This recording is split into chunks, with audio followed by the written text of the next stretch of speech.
Được gia công bởi xưởng gỗ chuyên nghiệp đóng nên cái hộp gỗ rất là đẹp.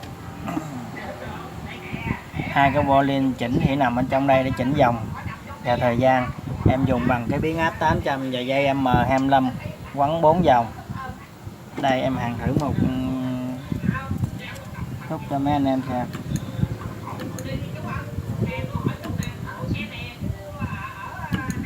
Đây cái mối hài của nó như thế này.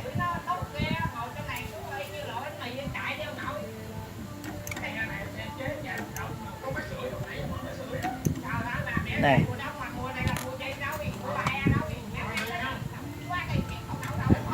đây cảm mà xé gách là như thế này là đạt yêu cầu nha anh em.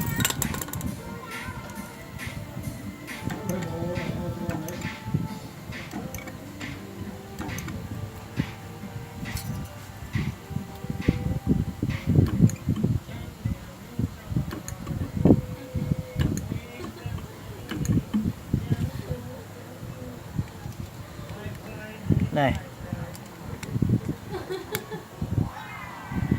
đó. Chọn một bộ như vậy đó là 950.000 ha anh em nào cần thì alo em.